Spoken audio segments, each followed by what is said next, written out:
Hello and welcome back to the channel, or if you're new here, please subscribe. What I'm going to do today in this video is talk about some of the bits that I use for making my models and what things you should use as a beginner to make your own models. So I have a list of instructions and things that you'll need for starting. So you'll need nail files, tweezers, scissors, clippers, drill or drill pieces, tape and pegs. Pegs will be used for obviously holding parts together that you've glued, so you haven't got to hold them in your hand. So obviously wash all the parts in warm soapy water. Look for the frame letters and numbers, which is, I don't have any examples at the moment, I've got nothing to be made. But it's quite easy. On the sprues it will say A, B and C, D, depending on how many sprues you have.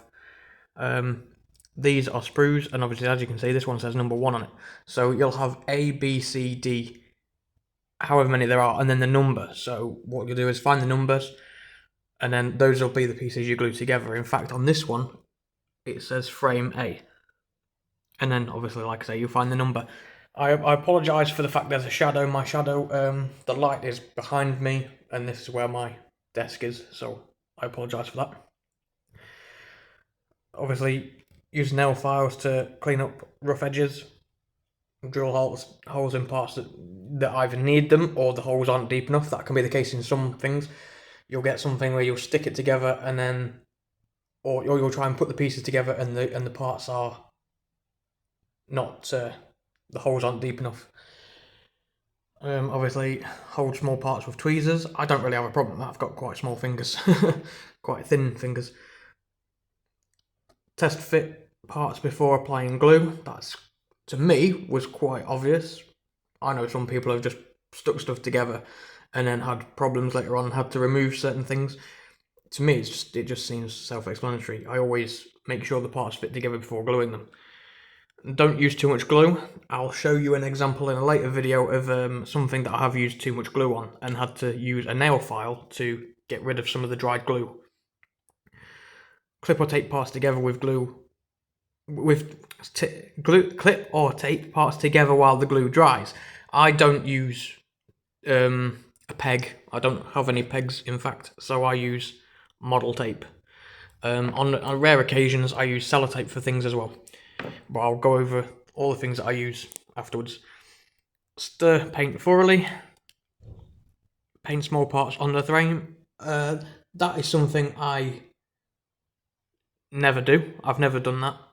But it would come in handy for painting parts like you see there, like a little pilot that can go inside of, for example, a Spitfire. Again, I'll show you something like that in a future video. Allow time to dry between coats. I've made things and it's taken me a few hours to put them together, and then for things to dry with like glue and stuff, it's taken me sort of 2 days, if you like, to actually make stuff, because I've made the model, had to wait for glue to dry, and then done the first coat of paint on that day, and then come back to it the next day, just because I've taken that break from it and given it a chance to dry. Cut each decal with scissors. That's again something that I think everybody does. Hold decal in warm water. I have always used cold water, but I've never had a problem, so warm or cold shouldn't really be a problem. Sleeve decal off the sheet onto the model. And again, I've done that with some things which I will probably show in future videos. So I'll talk you through a little bit of what I use. So got my notebook, and that's got everything in that I've made or bought and has gone into something that's going to be shown in a future video. I'm not going to say too much because I don't want to ruin it. Sharpie is for marking things out when I'm doing stuff, and obviously a pen for just writing in the notepad. Then I use these paints. That's not going to focus, I don't think. Oh, there we go. So we've got some Airfix paints on the top that I've used for certain things. And then we've got these paints which come in handy for other things that I've done, which they do help with models and stuff. Wooden spoon. which I use for various things, like gluing things, for example. So, like I said in previously, I made something and I used too much glue on it. I used a wooden spoon to remove some of the glue or thin the glue out, and I've used it for paint as well. Got a couple of nail files for sanding stuff. As you can see, they're used. All the paint brushes that I use, quite small tips on all of those.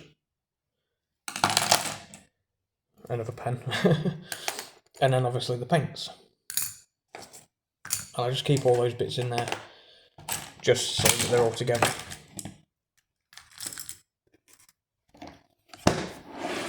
Got a couple of jam jars.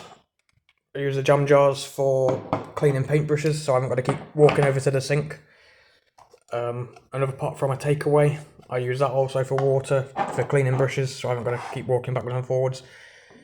Got the Tamiya cement, which is a type of glue suitable for plastic hobby kits. There we go, it's focused. Dark dirt weathering wash, which can obviously, if you've got certain models that you want to look older, you can apply that after the paint. Some poly cement, which I got in an Airfix model. There we go, it's focused.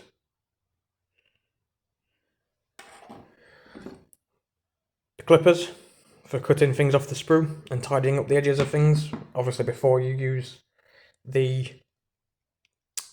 nail files. Scissors for cutting out decals and other things. Again, the sellotape, model tape, cutting mat, tape measure for measuring, obviously. I have used the cutting mat for certain things, obviously, because it fits on the cutting mat, but the tape measures come in handy for a few other things as well. Chinese takeaway lids come in quite handy for putting paint on, because I don't have anything else to put paint on really, so I use those. They work really well. Old tea towel for drying my brushes and tidying little edges on things.